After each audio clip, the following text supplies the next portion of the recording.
Bueno, entonces hasta aquí, dice el DJ, hasta aquí. ¿Qué vimos nosotros? Antianginosos, ¿verdad? ¿Cuál es el mecanismo fisiopatológico de las anginas del pecho? ¿Por qué aparecen las anginas? Porque hay un desequilibrio entre la demanda de oxígeno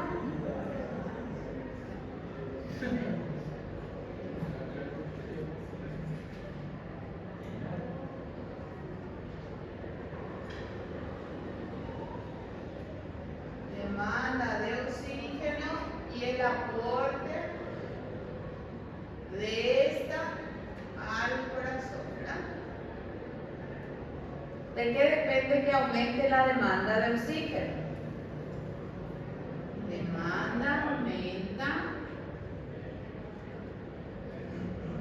si, dos puntos.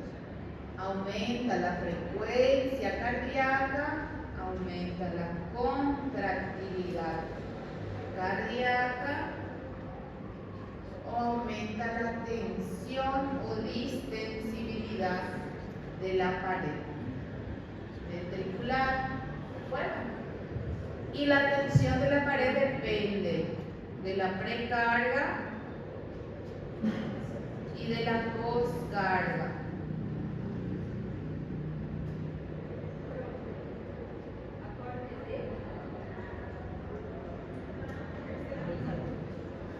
Aporte de esta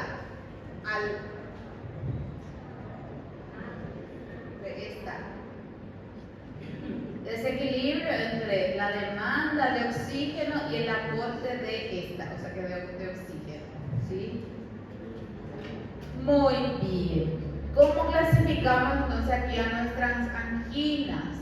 Angina estable que aparece frente a un ejercicio, es un esfuerzo físico y mejora en el reposo.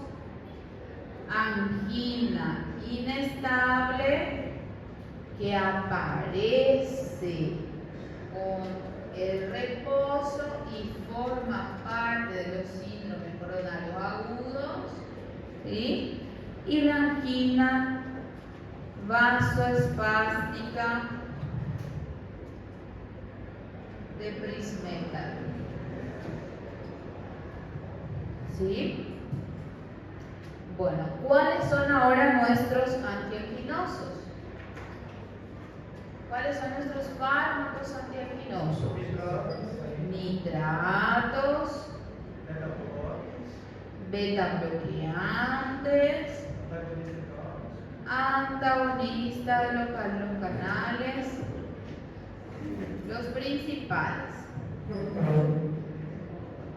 del calcio, ¿sí? Vemos ahora los nitratos.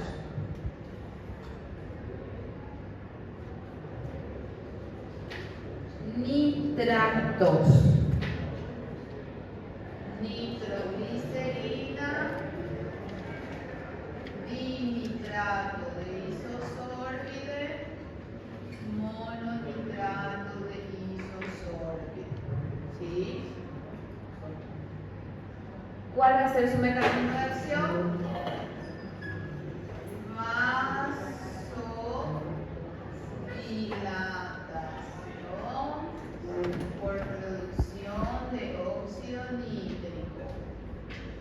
En líneas generales son dilatadores o dilatan vasos de gran calibre. Y ahora depende de la dosis.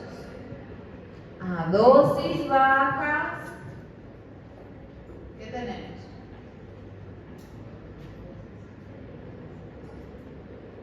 A dosis bajas,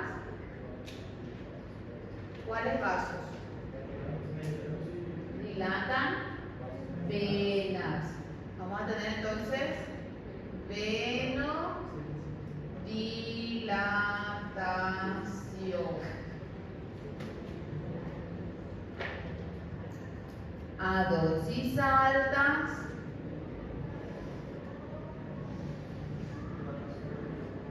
dilatan también arterias. Y también vamos a tener un discreto efecto, discreto, leve, pero necesario efecto antiplaquetario.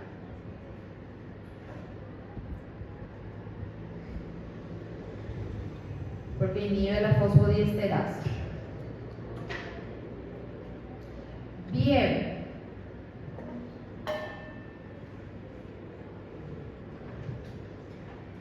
Entonces, a dosis bajas, ¿cuál es el efecto que encontraremos a nivel del corazoncito? Vasodilatación venosa. ¿Qué va a hacer esa vasodilatación venosa? Muy bien. Disminuye el retorno venoso. Disminuye entonces el volumen y presión del diastólico. Disminuye precarga. Disminuye la demanda de oxígeno.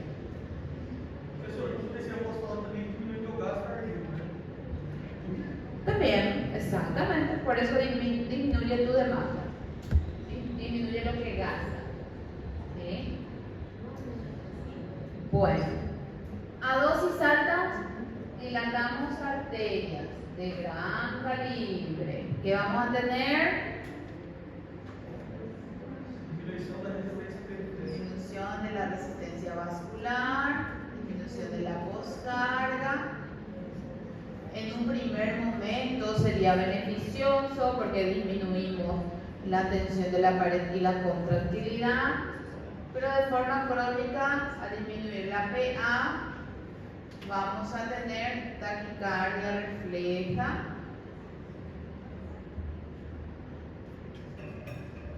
que empeoraría nuestra isquemia, ¿verdad?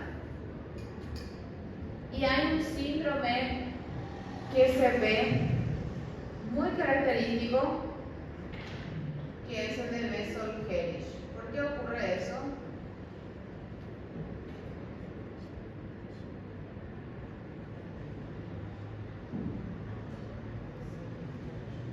Es una triada que se caracteriza por bradicardia,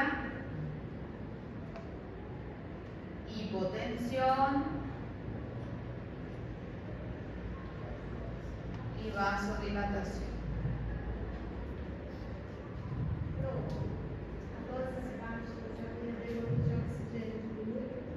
Sí.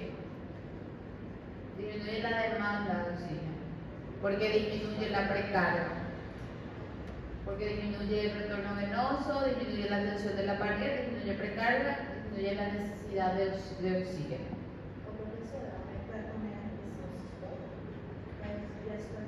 Disminuye. Disminuye. ¿Yo puse aumentar? No, disminuye. ¿Sí? ¿Joelma? ¿Sí? Bueno, ¿por qué ocurre el síndrome de Bessel-Hellrich? Porque tenemos unos mecanorreceptores en el ventrículo izquierdo que detecta esa disminución de la tensión de la pared ventricular que estaba distendida constantemente, ahora deja de distenderse, se detecta. ¿Qué pasa? Se inactiva o se bloquea el sistema nervioso simpático y se activa el parasimpático. Y vamos a tener como efecto bradicardia, hipotensión, vasodilatación. Se ve mucho en el infarto. Bien. ¿Cuáles son sus efectos adversos? Entonces, síndrome de Bessel-Hellrich anoten para el examen: bradicardia, hipotensión, síndrome de retirada, cefalea, congestión, rubor facial. Eso pueden aparecer. Y está contraindicado en pacientes que cursan justamente con hipotensión, que cursan con bradicardia, embarazadas, embarazo o lactancia, y en pacientes que hacen uso de sildenafil, ¿verdad? Contraindicadísimo.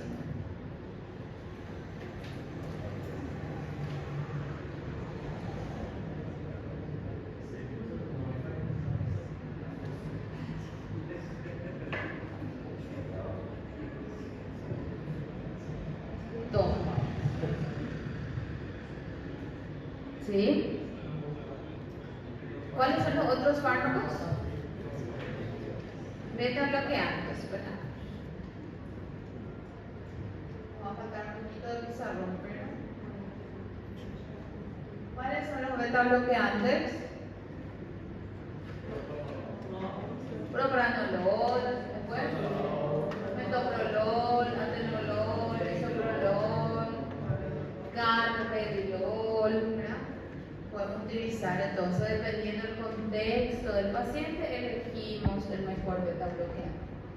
Los beta bloqueantes donde actúan principalmente en el corazón, en el nodo sinusal. Entonces tenemos disminución de la frecuencia, de la fuerza y de la conducción.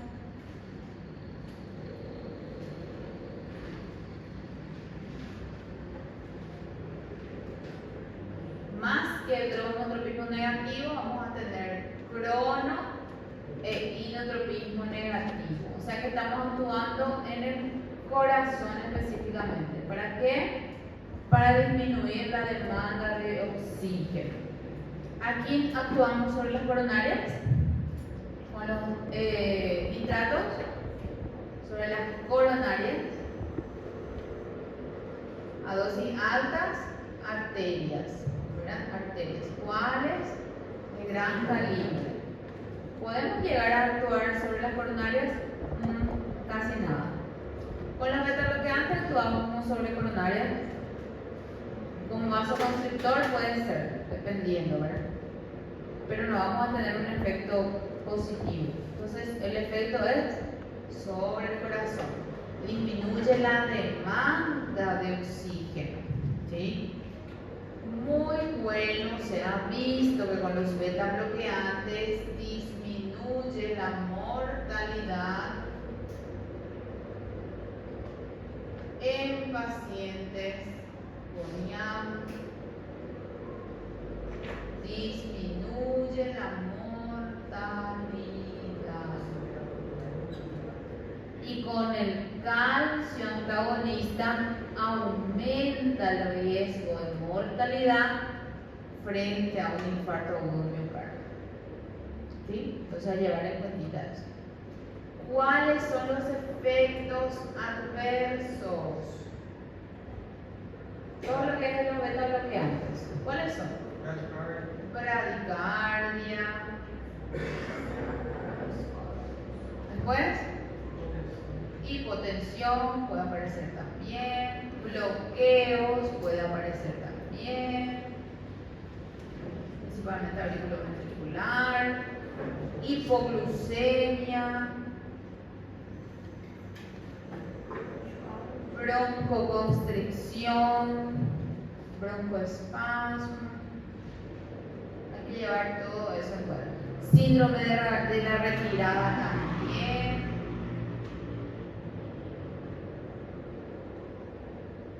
¿Sí? Para entender todo esto, tuvieron que entender antihipertensivos, ¿verdad? Los beta bloqueantes, cómo se clasifica, qué bloquean, qué no bloquean, si tienen una particularidad a más, ¿sí? Entonces, estudiando antihipertensivos, beta bloqueantes, ustedes profundizan y después ven, beta bloqueante también es antiarritminoso, ¿verdad? Ya sé ya por qué. Y estudiando antihipertensivos, ustedes ya estudian 2 de antianginosos, 2 de antiarrítmicos, porque los antiarrítmicos se clasifican en 4 clases. 2 de esas clases son, la clase 2, por ejemplo, son beta bloqueantes. Clase 1 bloquean canales de sodio, clase 2 son beta bloqueantes, clase 3 bloquean canales de potasio y clase 4 son los calcio antagonistas. ¿Dónde están los calcio antagonistas? Allá abajo. Que vamos a ver ahora. ¿Sí? O sea que ustedes ya tienen, estudiando antihipertensivos ya tienen casi todos los demás, ¿verdad? Por eso va a ser fácil esta parcial. Mente positiva. ¿Alguien sabe el significado de ojalá? Sí. Pero dice que es por no sé, acá hay un árabe, descendiente árabe. ¿No? Dice que es porque iba a pedir por Dios, ¿no? O Alá, algo así. No sé. En fin, calcio antagonistas. ¿Sí? Calcio antagonistas. Y ahí que entramos. ¿Cómo se dividen, se clasifican los calcio antagonistas? Dihidropiridínicos. Yo voy a abreviar. Ustedes no van a abreviar. No dihidropiridínicos. ¿Cuáles son los dihidropiridínicos? Nifedipino, amlodipino, estos son estos dos más utilizados. Y los no dihidros, verapamil, indiciación. Y ahí, ¿en qué contexto de antianginosos?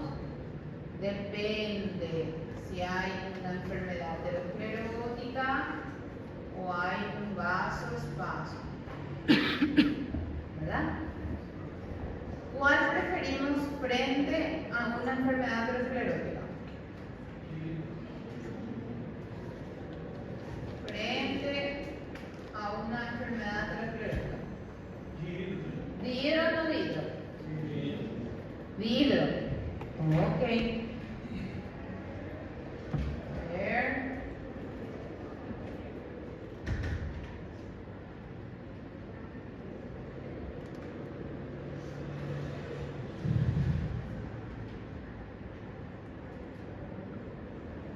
Bien, dijimos que calcio antagonistas son vasodilatadores, ese es su mecanismo de acción. Ahí va a depender de la afinidad que tenga mi dihidro o mi no dihidro, ¿verdad?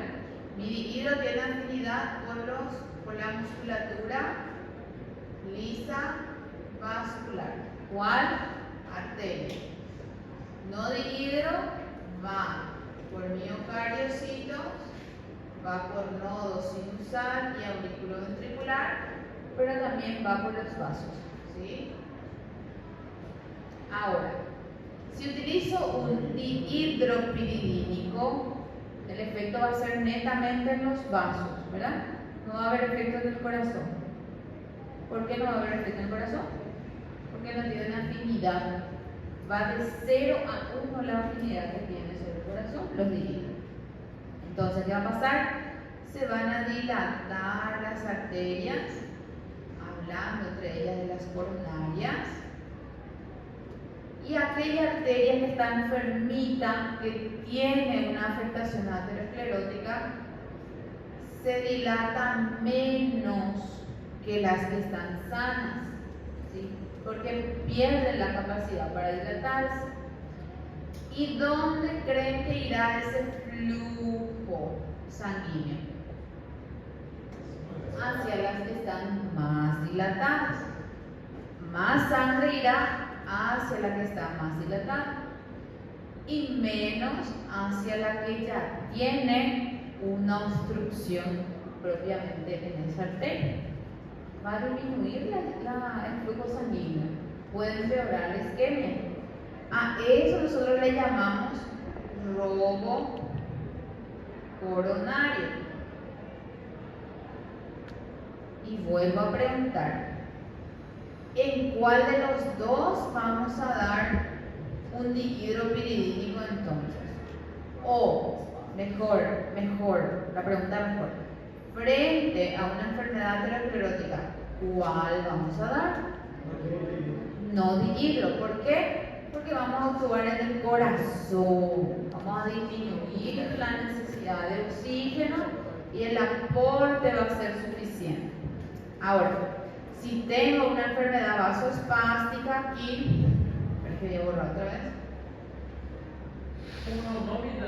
¿Robo qué? ¿Una qué? Robo coronario. Robo. Se le está asaltando a la coronaria. ¿Sí? ¿Qué cosa? Sangre. Bien, entonces, yo tengo una isquemia por vasoespasmo. ¿Sí? ¿Qué voy a hacer con mi dihidro? No toco corazón, voy a bloquear canales de calcio. Aquí no hay una enfermedad como tal, hay un vasoespasmo, se dilata. Aquí no está obstruido tampoco, fluye la sangre normalmente. ¿Sí? Entonces, ¿en qué contexto voy a usar un dihidro? Enfermedad o angina vasoespástica. ¿Sí? ¿Cuándo voy a usar no dihidro? En los demás tipos de causantes de la isquemia, principalmente una enfermedad aterosclerótica.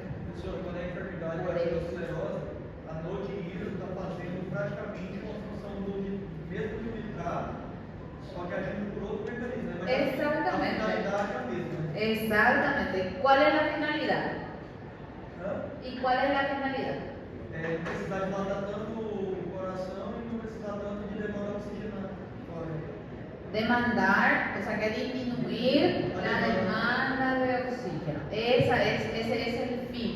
Con los nitratos, con los beta bloqueantes y con los no dihidropiridínicos. ¿Sí? Ese es el fin. ¿Está bien? Bueno, ¿y cuáles son los efectos adversos con calcio antagonista? Tenemos varios. Tenemos también bradicardia, podemos tener también hipotensión por la vasodilatación, vamos a tener robo coronario, vamos a tener edema. ¿Con cuál de los dos vamos a tener más edema? Dihidropiridínico. ¿Por qué? Porque faz vasodilatação, fazendo com que osmoticamente a água. Exactamente, porque son más vasodilatadores. No son más vasoconstrictores, son más vasodilatadores. ¿Sí? Suele aparecer también constipación. ¿Por qué? Principalmente con el verapamilo se ha visto mucho eso. Porque bloquea canales de calcio, ¿dónde? En la musculatura lisa gastrointestinal. ¿Sí? Entonces enlentece el tránsito intestinal. Constipación. Después también, último, hipersensibilidad de Ben-Johnson. La constipación, bloqueo de canales de calcio en la musculatura lisa gastrointestinal. Verapamil, principalmente, el que más causa constipación. Después, creo que eso, ¿verdad? ¿Tienen alguna duda? Ahora no, en el examen sí. Si tienen alguna duda.